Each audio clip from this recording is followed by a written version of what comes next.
నమస్తే welcome to 69 TV news కి స్వాగతం నేను రాణి ముందుగా హెడ్లైన్స్ చూద్దాం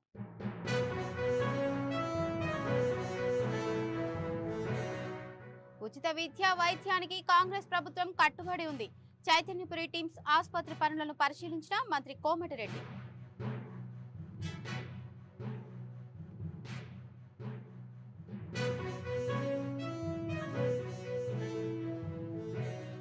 వంగర గ్రామానికి చెందిన వ్యక్తి దేశ అత్యున్నత పదవిని అధిరోహించారు నేటి తరం యువతకు పివి ఆదర్శమన్న మంత్రి పొన్నం ప్రభాకర్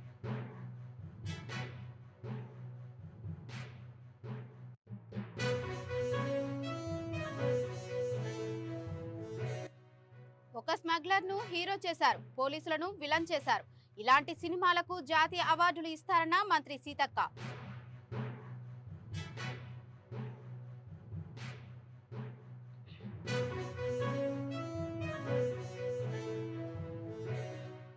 పేదల బియ్యాన్ని బొక్కేసిన పేర్ని నాని అడ్రస్ లేకుండా పారిపోయాడు మాజీ మంత్రి తప్పు ఒప్పుకున్నట్టేనన్న మంత్రి కొల్లు రవీంద్ర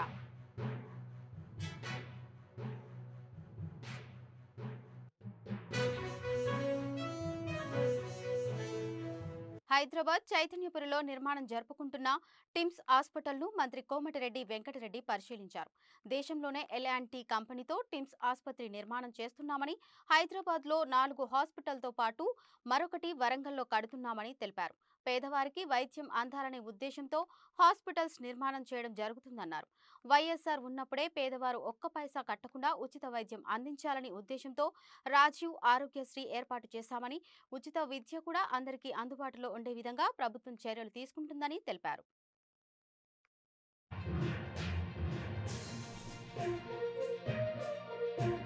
దాంతో పాటు ఉస్మానియా హాస్పిటల్ ని అది హెరిటేజ్ స్ట్రక్చర్ కాబట్టి అక్కడ కూరుకొని ఇటీవలనే ముఖ్యమంత్రి గారు దాని మీద నిర్ణయం తీసుకొని కొత్తగా త్వరలోనే శంకుస్థాపన చేసి డిపిఆర్కి ఆదరించడం మా ఆర్ఎండ్బి శాఖ ద్వారా అక్కడ మరొక ఉస్మానియా హాస్పిటల్ ఎందుకంటే ఎన్ని కొత్త హాస్పిటల్ వచ్చినా ఉస్మానియా వస్తేనే ఓల్డ్ సిటీలో ఉన్న పేదవాళ్ళకి కానీ దళితులకు కానీ మైనార్టీలు కానీ వాళ్ళందరూ కూడా ఇక్కడికి దాకా రావాలంటే గంట పడుతుంది అక్కడ ఉస్మానియా హాస్పిటల్ కూడా ప్రారంభిస్తున్నాం దాంతో పాటు ఈ రోజు ఇక్కడ ఉన్న ఎల్బీ నగర్ మొన్ననే శరత్ నగర్ హాస్పిటల్ విజిట్ చేయడం జరిగింది అక్కడ చేసే మెగా కంపెనీ వాళ్ళకి చెప్పినాం June 2nd inauguration date with all medical facilities అందుకని మా సిఈ దేవేంద్ర గారు చెప్తున్నాం మీ మెడికల్ కార్పొరేషన్ వారు ఎప్పటిప్పుడు వర్క్ చేసుకుంటూ ఆ శరత్ నగర్ సంబంధించిన దాన్ని కూడా నాకు చెప్పండి మీకు బడ్జెట్ అవసరం ఉంటే ముఖ్యమంత్రి గారితో హెల్త్ మినిస్టర్తో మాట్లాడి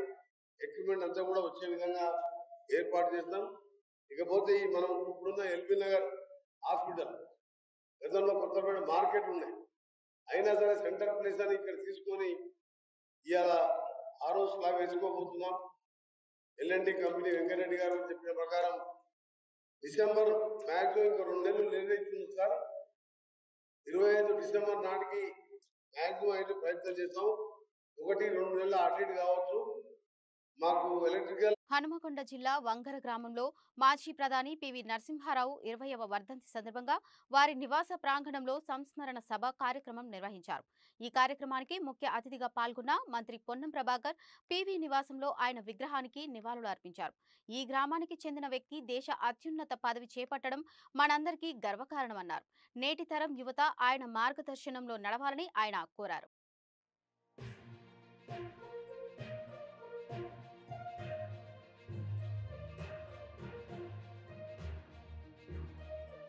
పర్యాటకంగా అంటే వారి జ్ఞాపకం ఉండే విధంగా ఎప్పుడైనా పోతే మేము కూడా వచ్చి కూర్చొని ఆ చెరువు వారి జ్ఞాపకం చేసిన చెరువుకు సంబంధించిన విషయంలో కూడా మేము కూడా దాన్ని ఏ విధంగా ప్రజలు దాని మీద పోయే ఒక ఆలోచన చేయగలగాలి వారు ఏ విధంగా చెరువు మీద కూర్చొని ఇంత పెద్ద జ్ఞాన సంపదకు సంబంధించి చిన్నప్పటి నుంచి ఆ విధంగా ఉన్నారో అది కూడా మనకు కొంత గాలి సోకిన అనేది మనం కూడా కొంత పెరిగే అవకాశం ఉంటుంది అనేటువంటి వాటి సందర్భంగా మర్యాదతో తప్పకుండా నేనైతే ప్రత్యేకించి వాయనకు అదేవిధంగా వాయనకు అడగానే ప్రభాకర్ గారిని తీసుకొని కూడా వద్దామన్నదన్న గవర్నమెంట్ ప్రాజెక్ట్ పైసలు శాంక్షన్ చేసి కాలువల తివేన బట్టి ఎట్లా చెప్పు రాగానే మొదలు చేసిన పని అదే 431 కోట్లు బడ్జెట్ లో కేటాయించి శాంక్షన్ చేయించిన ల్యాండ్ కాలువల పని మీ దగ్గర కొలతలేరా ఊర్లలో మరి పని జరగని బట్టి పైసలు ఇచ్చేది కాలువలు వస్తే ఓపిక ఉంటుందే అదే చెప్పి అందుకే తప్పకుండా మరొకసారి నేను వానక్క గారికి ధన్యవాదాలు తెలియజేస్తాను. ఈ రోజు మీరు ఇక్కడికి వచ్చి ఒక సోదరుడిగా ఈ ప్రాంతాన్ని మరొకసారి అభివృద్ధి చేసే బాధ్యతను నేనే తీసుకుంటున్నా. మీరేం ఇచ్చిన అంటే మీరు అటువంటి ఏమనలే, కానీ నా బాధ్యత మీరు వస్తే నా మీద ఒక బరువు రెట్టింపు కావాలనే ఆలోచనతో ప్రాంతాన్ని అభివృద్ధి చేయాలనే ఆలోచనతో నేను మిమ్మల్ని ఆహ్వానించాను. మీరు వచ్చేది మరొకసారి హృదయపూర్వకంగా ధన్యవాదాలు. ఆ పెద్ద ఆయన కడుపులో పుట్టడం మీ అదృష్టంగా, మీరు వారికి సంబంధించినటువంటి ఆ గొప్ప మనిషి యొక్క కీర్తి ఊరికి అనుకుంటే రాదయ్యా. ఒక మాట చెప్తా, చాలా సందర్భాల్లో ఇప్పుడు మా వరంగల్ ఎంపీ గారు ఒక కథ చెప్తారు. వెనకడికి అంటే పివి నరసింహారావు గారి ఈ లిబరలైజేషన్ చేయకముందు మనం పూర్తి వారాలంటే టర్కీ టవల్స్ చాలా తక్కువ దొరికేటి, ఎవరో పెద్ద మనుషుల దగ్గర మాత్రమే ఉండేటి. సరే మా యొక్క మొండే మా రమేష్ దగ్గరకు వెంకటరెడ్డి దగ్గర కంటే మా ఇంట్లో ఉండొచ్చు, ఇంట్లో ఉండొచ్చు. మొండే దగ్గర మళ్ళీ పేరు ఎందుకు ఎవరి దగ్గరకు ఒక టవల్ వచ్చిందట. టవల్ వస్తే వాళ్ళ అమ్మ దగ్గర తీసుకొస్తే టవల్ ఎందుకురా బాబు దాచిపెట్టు, ఈ ప్రభాకర్ రావు దొరకడం వచ్చినప్పుడు ఆ టవల్ మనం తుడుచుకుంటే అవరో బాబు అది పెద్ద మనుషుల దగ్గర దాచిపెట్టుకున్నదట. టవల్ దాచిపెట్టిరు. సార్ రాలే, ఏడాది 2 ఏళ్ళ 3 ఏళ్ళ. పుష్ప సినిమాపై మంత్రి సీతక్క సంచలన వ్యాఖ్యలు చేశారు. జై భీమ్ లాంటి సినిమాకు నేషనల్ అవార్డు రాలేదు. అలాంటి సినిమాలకు ప్రోత్సాహాలు లేవు, కానీ ఒక స్మగ్లర్ పోలీసును బట్టలిప్పి నిలబెడితే నేషనల్ అవార్డు ఇచ్చారు. ఇది దేనికి సంకేతమన్నారు. ఒక స్మగ్లర్ను హీరో చేశారు, పోలీసును విలన్ చేశారని మంత్రి సీతక్క మండిపడ్డారు. రాజకీయ ప్రయోజనం పొందాలని చూస్తున్నారు. రాజకీయం అనేది మా పార్టీ కానీ మా సీఎం గారు కానీ అక్కడ చూడలేదు.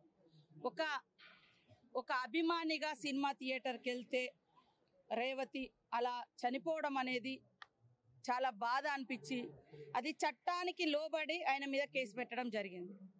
ఇవాళ హీరో కూడా ఎవరైతే నటుడు ఉన్నాడో ఆ నటుడు అమ్మాయి చనిపోయిన తర్వాత, మహిళ చనిపోయిన తర్వాత కనీసం కుటుంబాన్ని పరామర్శించకపోవడము, వాళ్లకు ఏదో సాయం చేస్తా అన్నది కూడా చేయకపోవడము, అవన్నీ పోను ఆయనను పోయి చాలా మంది పరామర్శించారు. కానీ ఈ కుటుంబము అక్కడికి సినిమా థియేటర్ కాడికి పోవడం తప్పులాగా అయిపోయింది.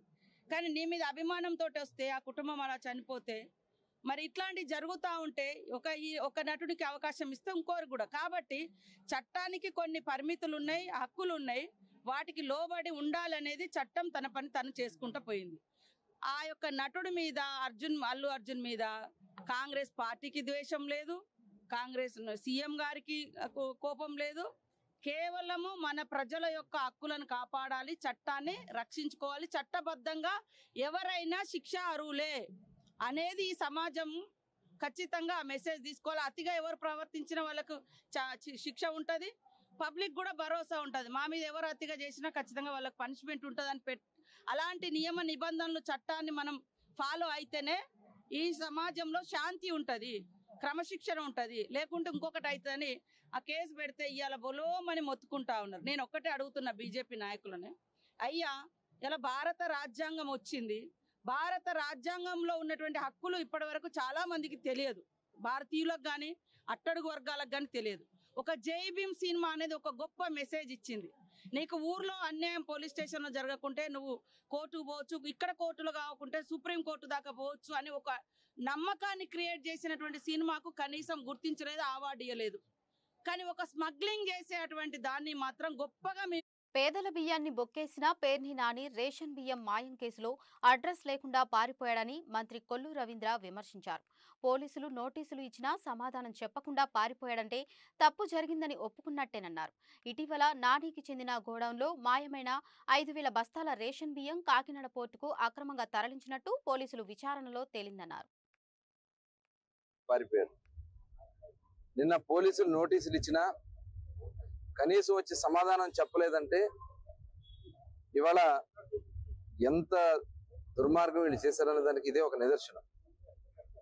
ఖచ్చితంగా దీని మీద పూర్తి స్థాయి విచారణ చేస్తున్నాం. దానికి సంబంధించినటువంటి వాళ్ళందరినీ కూడా చివరికి వాళ్ళ మేనేజర్తో స్క్వాష్ పిటిషన్ వేయిస్తారు.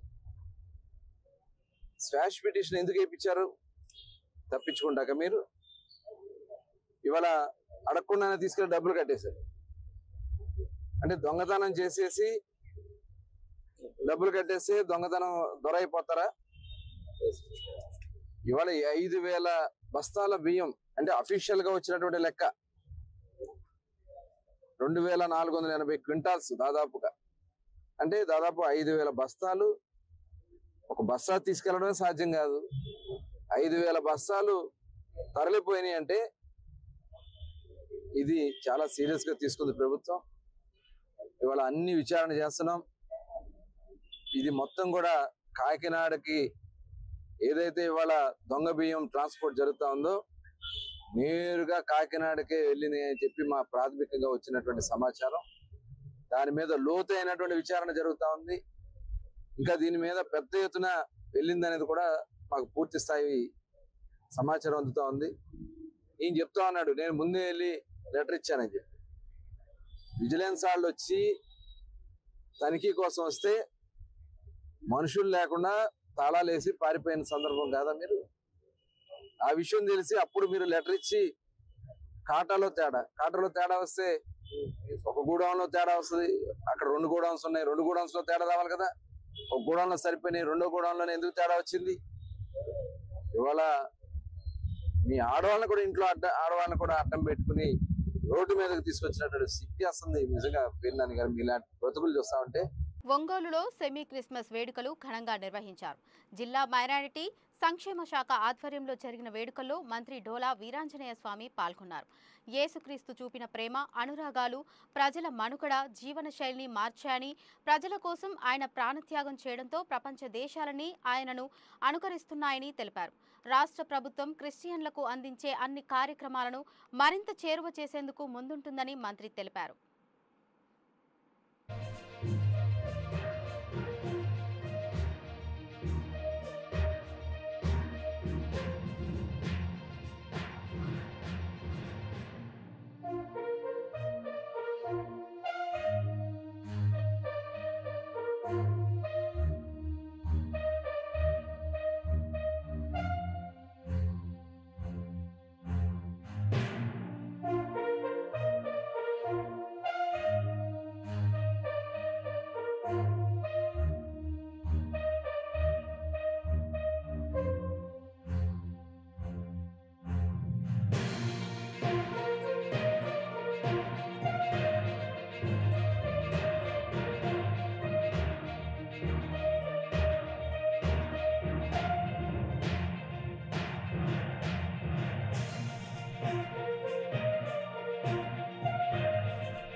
క్రైస్తవ సోదరులందరూ కూడా ఒక ఉత్సాహం. ఆ మాసం అంతటి కూడాను క్రిస్మస్ సెలబ్రేషన్ కోసం పిల్లలు పెద్దలు అందరూ కూడా ఉత్సాహంగా ఎదురు చూస్తూ ఉంటారు. ఆ మాసం అంతటి కూడా పవిత్ర డిసెంబర్ నెలంతా కూడాను ఈ నెలలో సెమీ క్రిస్మస్ తో ప్రత్యేకంగా ప్రార్థనలు చేసుకోవడం, సెలబ్రేట్ చేయడం చాలా మంచి పరిణామం. ఈరోజు ప్రపంచంలో ఎక్కువ మంది చేసేటువంటి సెలబ్రేషన్స్ లో మన మతం ఉన్నటువంటి జీసస్ క్రైస్ట్ జన్మదినాన్ని సెలబ్రేట్ చేసినది కొంచెం గొప్ప విషయం. ఇలా చూస్తే ప్రేమకి, అభిమానానికి, సహనానికి, దయా కరుణకు మూర్తి పోయించినటువంటి రూపమే జీసస్ క్రైస్ట్.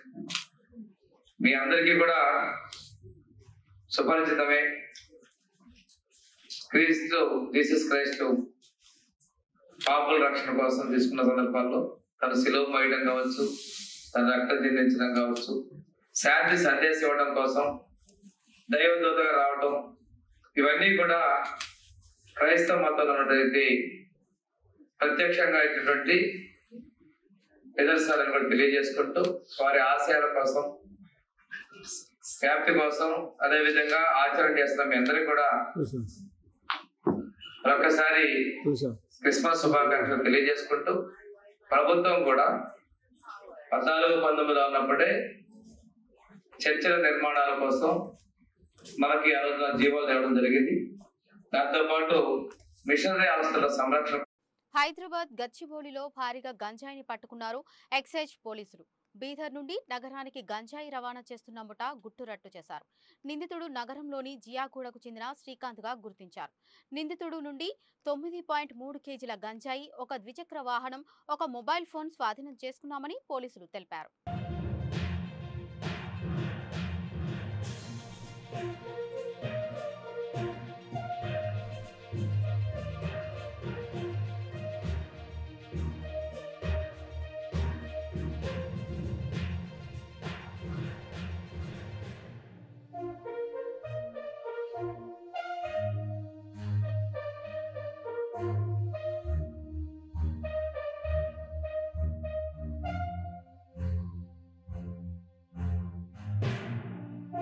షేర్లింగంపల్లి సిఐ గారు మరియు ఎస్ఐలు వారి ఆధ్వర్యంలో గోపనపల్లి తాండా మరియు ఫ్లైఓవర్ పరిసర ప్రాంతాలలో ఆకస్మిక తనిఖీలు చేపట్టడం జరిగింది.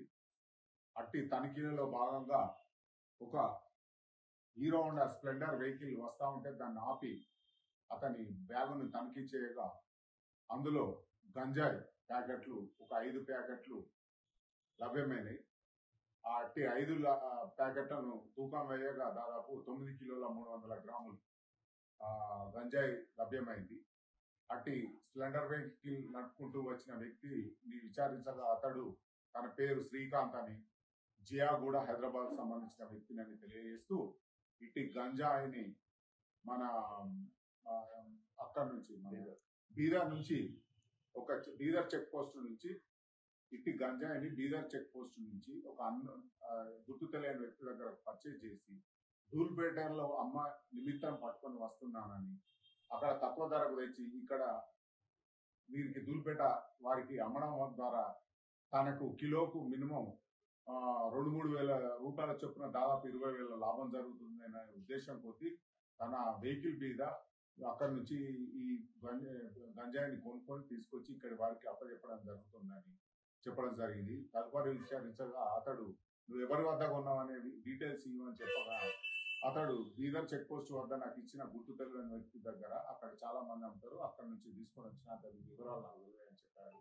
ఇక్కడ ఎవరికి అమ్మబోతున్నావు అని అడగబోతే ఎవరు నాకు ఎక్కువ డబ్బులు ఇస్తే వారికి అమ్ముతాననే విషయం ఫర్దర్ ఇన్వెస్టిగేషన్ మాకు ఏ విధమైన ఇన్ఫర్మేషన్ ఇవ్వకుండా దాన్ని దాటవేస్తూ చెప్పడం జరిగింది.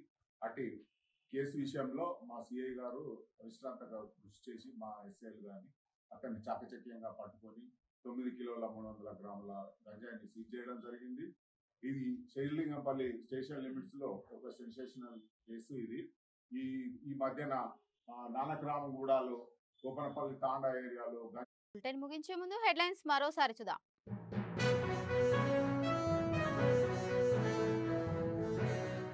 ఉచిత విద్య వైద్యానికి కాంగ్రెస్ ప్రభుత్వం కట్టుబడి ఉంది.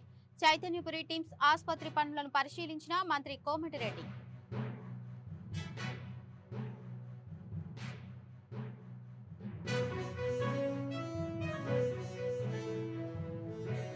వంగర గ్రామానికి చెందిన వ్యక్తి దేశ అత్యున్నత పదవిని అధిరోహించారు.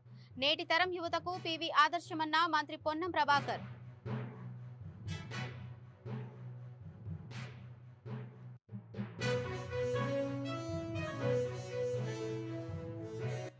ఒక స్మగ్లర్ ను హీరో చేశారు, పోలీసును విలన్ చేశారు. ఇలాంటి సినిమాలకు జాతీయ అవార్డులు ఇస్తున్నారన్న మంత్రి సీతక్క.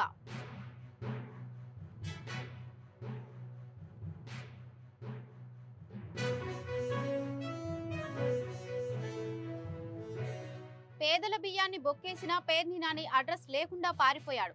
మాజీ మంత్రి తప్పు ఒప్పుకున్నట్టేనన్న మంత్రి కొల్లు రవీంద్ర.